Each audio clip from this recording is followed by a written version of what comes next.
En fait, c'est une semaine qui est... comment dire, je pourrais jamais oublier. C'est-à-dire qu'à 22 ans, je me retrouve autour d'une table avec la famille de Nathanaël et d'autres personnes, et un catalogue à devoir choisir quel cercueil je veux, quelle urne je souhaite, parce que Nathanaël souhaitait être incinéré, quelle fleur, quelle couleur, et tout ça à 22 ans. Et c'est pas... En fait, c'est ce que je me répète souvent, c'est la semaine d'avant, il me demandait en mariage. Il souhaitait m'épouser. Et on essayait d'avoir un enfant.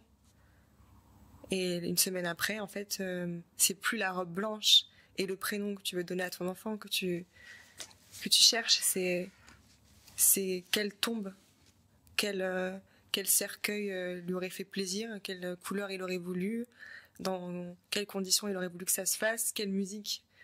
Tu rentreras pas dans l'église avec la musique, et ben finalement la musique je l'ai mis à son enterrement. J'aurais dû rentrer au bras de mon père sur cette chanson, bah finalement je vais être derrière lui sur cette chanson. Et c'est tout ça en fait qui a été vraiment difficile. Parce qu'il faut recommencer tout à zéro. Et t'as tous tes projets qui s'arrêtent maintenant. Et tu recommences. Et c'est pour ça que quand on me dit, qu'on me répète, Océane, oui, mais t'es jeune, ça va aller, t'as toute la vie devant toi, oui. Mais à quel prix? Parce que quand t'as vécu 40, 50 ans avec ton mari ou ta femme, que t'as eu ta vie de famille, tes enfants, un beau mariage, des souvenirs, des vacances, alors oui, c'est horrible. Bien sûr que ça fait mal, mais malheureusement, c'est l'ordre des choses. On sait qu'un jour, on partira. Mais il y a un vécu, il y a des souvenirs. Et tandis que là, on te coupe l'herbe sous le pied. Tu commences à peine. T'as plein de projets. Et puis, tu dois apprendre à vivre avec le fait que tout peut s'arrêter du jour au lendemain. Et du coup, c'est vrai qu'aujourd'hui, j'ai cette appréhension de... Alors, je suis pas fermée à refaire ma vie parce que ça fait 6 ans et que je me sens mieux... et que j'ai envie d'être heureuse, j'ai envie d'aimer à nouveau, j'ai envie de pouvoir avoir une vie de famille et moi aussi avoir des souvenirs. Mais ça fera toujours partie de moi, quoi qu'il arrive, et j'aurai toujours cette crainte de perdre à nouveau la personne que j'aime. Et ça, c'est indéniable. Quoi que tu fasses, il fera toujours partie de ta vie. Oui, bien sûr, il fera toujours partie de ma vie. Mais heureusement, et ça c'est vrai, par contre, le temps fait bien les choses. Ouais, au début, on me le répétait souvent, on me disait, tu verras, dans quelques temps, la vie fait bien les choses, ça apaise, c'est vrai. Et on s'en rend pas compte tout de suite, mais avec le temps, on s'en rend compte, oui, c'est vrai. J'ai plus envie de mourir. En fait, j'ai envie de vivre, pour moi, mais pour lui. Et c'est ce que je répète très souvent. J'ai un cœur qui bat pour deux. Et il vit à travers nous. Il vit à travers moi, il vit à travers son fils, il vit à travers ses parents, à travers ses amis.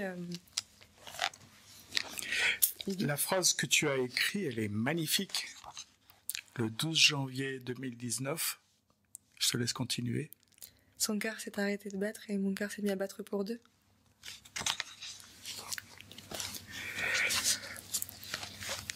Ouais, bah oui, bien sûr, parce que Nathanaël, de son vivant, me répétait assez souvent que pour lui, il partirait jeune.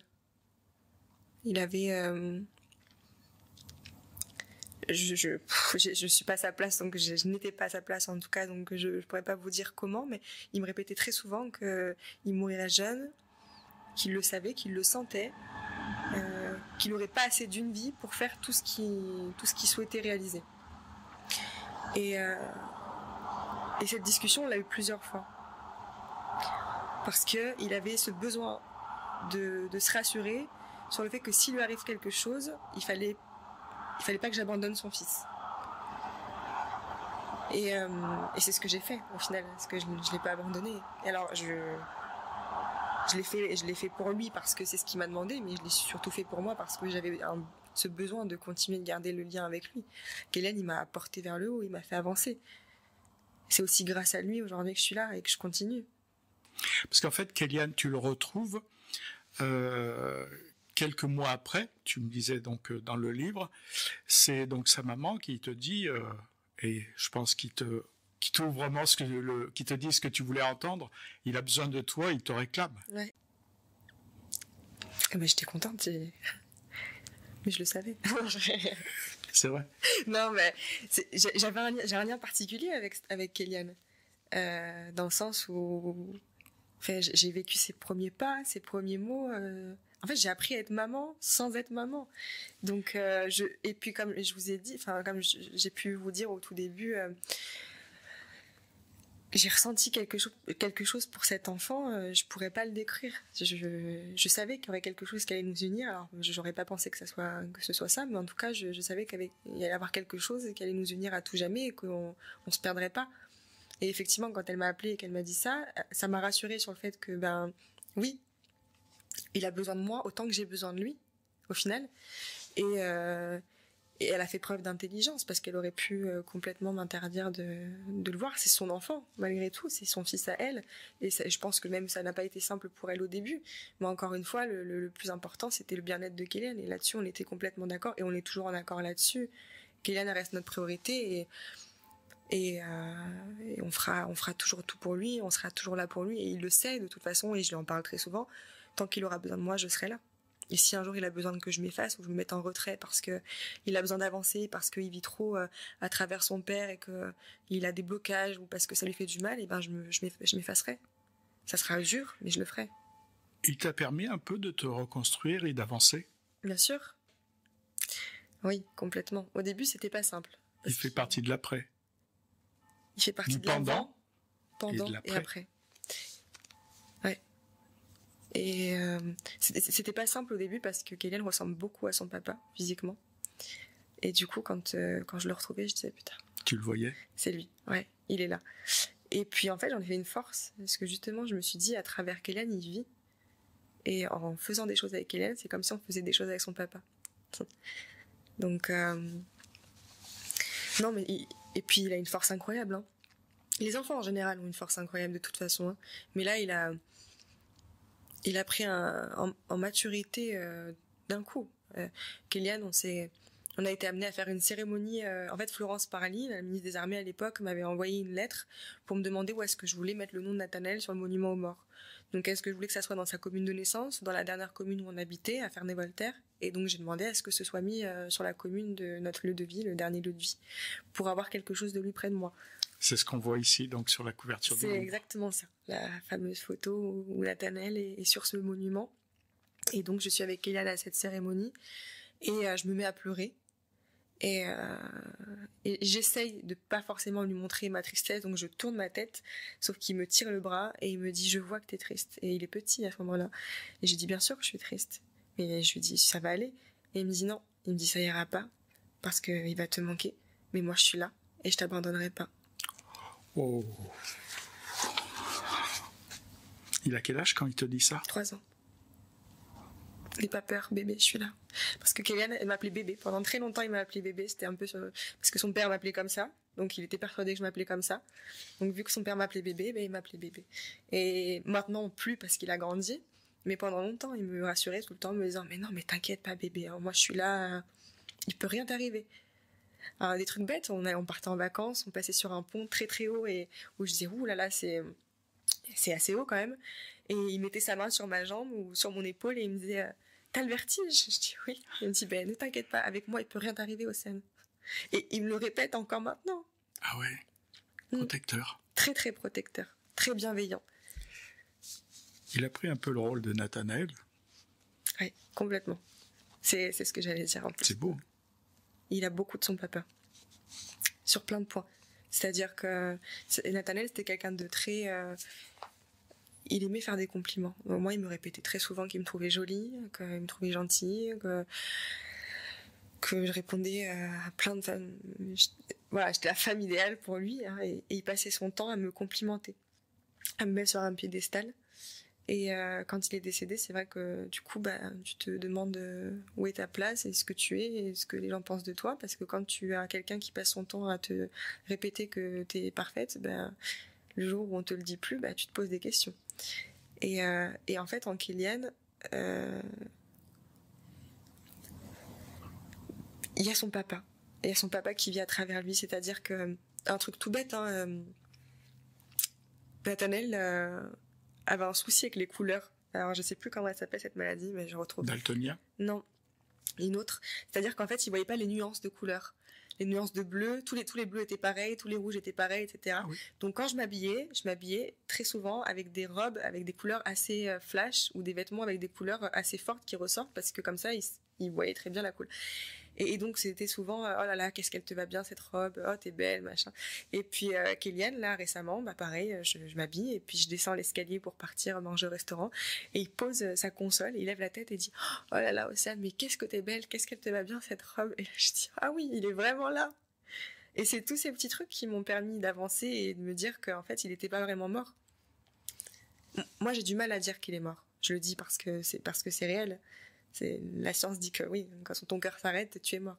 Mais à travers nous, à travers les souvenirs, à travers tout ce qu'on fait, et aussi l'écriture de mon livre d'ailleurs, c'est grâce à tout ça qu'on continue à le faire vivre. Et pour moi, il continue à vivre, il est toujours vivant à travers nous, et avec nous. Je le pense aussi, oui. Oui. Et ben 6 ans après, je suis fière. Je suis fière de tout ce que j'ai accompli, du chemin. Et je pense que tu peux, oui. Et je pense qu'il doit être fier aussi. J'aurais jamais imaginé en être là où j'en suis aujourd'hui. J'aurais jamais imaginé pouvoir me dire que je vais bien. Et que je me lève le matin et je me sens vivante et utile. C'était pas le cas il y a encore quelques temps. Et pouvoir me dire que je peux aimer à nouveau. Et tout plein d'expériences de vie qui m'ont fait réellement comprendre qu'effectivement je pouvais aimer à nouveau. Un jour je pourrais dire à quelqu'un à nouveau je t'aime. Et pouvoir vouloir me marier avec cette personne et pouvoir avoir des enfants avec cette personne. Je sais que j'en serais capable. Et ça il y a encore quelques temps j'aurais jamais pensé pouvoir le dire. Mais Nathanaël malheureusement... c'est pas l'homme de ma vie, puisque ma vie n'est pas finie. Mais c'était l'homme d'une vie. Et dans une vie, on en a plusieurs. Et lui, il a fait partie de cette vie-là. Grâce à lui, j'ai appris énormément. J'ai eu plein de... J'ai des valeurs et des principes de vie que j'ai atteints grâce à lui. Et c'est grâce à ce qu'il m'a appris et ce qu'on a appris ensemble que je suis la femme que je suis aujourd'hui, en fait. Il t'a élevé? Ouais. Bah, il avait 27 ans quand je l'ai rencontré. J'en avais... Enfin, quand je l'ai rencontré, non, pardon, je dis des bêtises. J'avais 19 ans quand je l'ai rencontré. Donc oui, j'étais jeune. Oui, j'étais jeune. Je sortais de l'adolescence. J'étais jeune adulte. Et là, on te met un enfant d'à peine 1 an entre les bras. Un homme qui est engagé à l'armée depuis un moment, qui est pompier de Paris, qui sait où il va. Avant de le connaître, tu connaissais le milieu des pompiers? Pompiers, oui, de Paris, non. Les pompiers, enfin, pour moi, c'est une école, c'est-à-dire que ça forge les hommes, ça les change. Enfin, lui, il le disait de toute façon qu'à partir du moment où il est rentré chez les pompiers de Paris, il voyait plus du tout la vie de la même façon et il avait appris des choses grâce à ça. En fait, c'est une école. Ça te change à tout jamais. Ça, et puis c'est une famille en fait. Tu passes plus de temps avec eux qu'avec ta propre famille parce que tu vis en caserne. Puis tu prends des risques au quotidien. Donc il y a ces liens qui se créent et ce soutien perpétuel entre eux. Mais au tout début de ton livre, puisqu'on parle de la brigade, il y a le général Jean-Claude Gallet qui te met un mot très sympathique. Ouais, il écrit la préface. Quelle a été son importance à ce général lors de l'événement de l'explosion? Je pense que je n'aurais pas vécu tout ce que j'ai pu vivre au moment du décès et après si ce n'avait pas été lui, le général des pompiers de Paris, au moment des faits. C'est quelqu'un de très humain et de très bienveillant. Et je pense que je suis pas la seule à le penser. Il y a énormément de pompiers de Paris avec qui on pourrait en parler, qui vous diraient la même chose que moi. Je crois qu'il était énormément apprécié. Ouais. Ah oui. C'est lui qui a sauvé Notre-Dame. En quelque sorte, oui. Entre autres. C'est grâce aux hommes qu'il a envoyés et qui auraient pu aller jusqu'au sacrifice ultime. Pas simple comme décision à prendre. Non, j'imagine. Surtout que 6 mois avant, c'était nous. J'imagine à quel point ça a dû être compliqué pour lui de prendre cette décision. Mais encore une fois, les gars qui ont été, ils savaient pourquoi ils y allaient et ils étaient volontaires. Donc, quand ils s'engagent, ils savent pourquoi. Puis je pense que c'est avec ce genre d'expérience qu'ils se rendent compte encore plus s'ils sont faits pour ce métier ou non et pourquoi ils sont là. Donc après tous ces événements, quelques années après, tu te dis, qu'est-ce qui fait que tu te dis, tiens, je vais mettre tout ça sur du papier et je vais en faire quelque chose? Comment est venue l'idée? Moi, dans un premier temps, j'écrivais beaucoup par peur d'oublier certaines choses. Donc des journées qu'on avait pu passer ensemble, des souvenirs, des moments. Je les écrivais par peur de les oublier. Alors soit je montais en montagne, j'allais me promener et je les brûlais. Je les laissais partir dans le vent. Parce que Nathanaël, comme il a été incinéré, je me disais que ça allait se mélanger à lui. Hein, c'est beau symbole. Et puis petit à petit, j'ai commencé à un peu en discuter avec certaines personnes. Et je me suis dit, mais pourquoi pas écrire une sorte de journal intime de notre vie, donc de notre rencontre à aujourd'hui, à ma reconstruction, à tout ce que ce que j'entreprends. Et grâce à ça, et je sais que je pourrais continuer à vivre sereinement sans me dire, j'ai peur d'oublier ou voilà, c'est la peur d'oublier parce que quand on décède, on oublie beaucoup.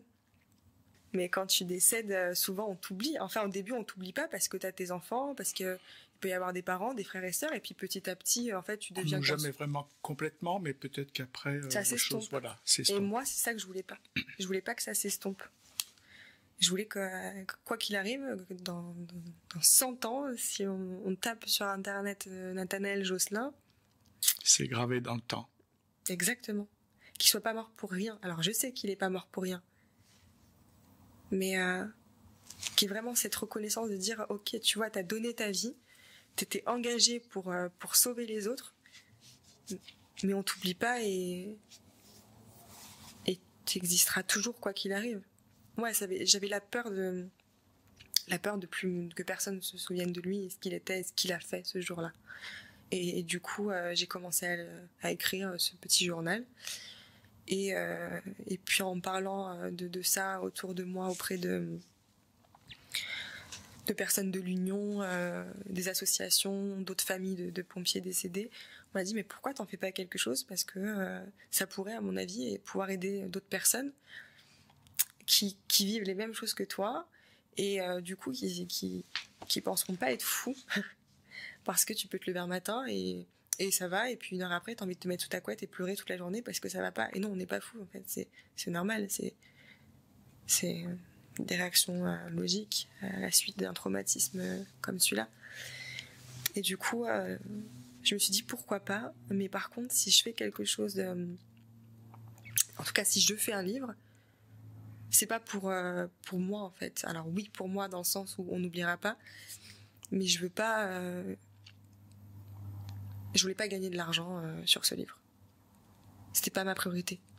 Donc j'ai pu rencontrer à plusieurs reprises du coup Grégory Allione, qui était donc le président de l'association des sapeurs-pompiers de France, et j'ai échangé sur ce livre que j'étais en train d'écrire avec l'aide d'un biographe que j'avais rencontré aussi sur les réseaux, Monsieur Tézier, qui avait écrit d'autres livres sur d'autres histoires similaires aux miennes.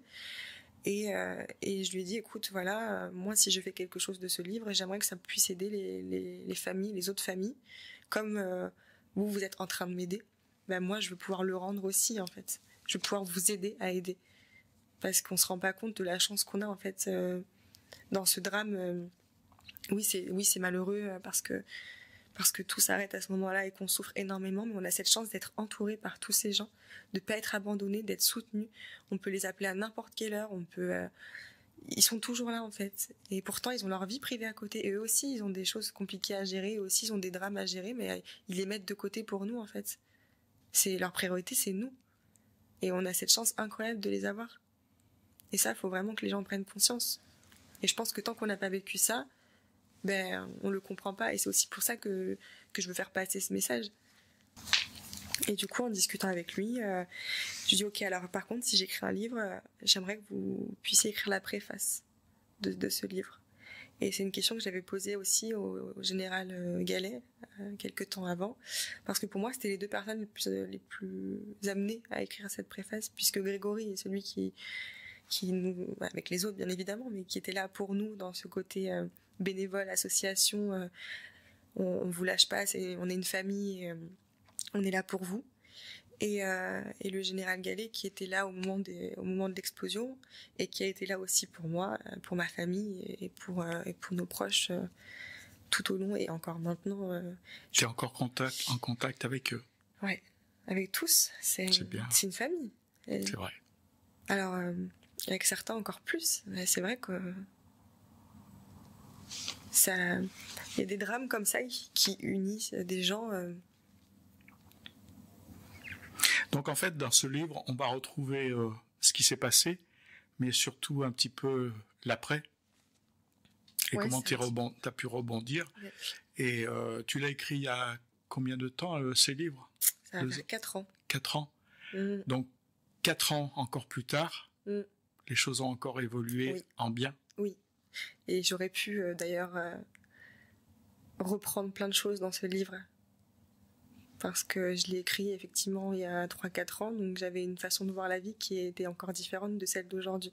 Mais ce que j'ai voulu faire passer à travers ce livre, c'était plutôt un message du genre la vie elle continue malgré tout, et on se doit de continuer de vivre pour eux, parce que eux ils n'ont pas eu cette chance de pouvoir continuer leur vie, ils sont morts jeunes, et ils auraient voulu vivre.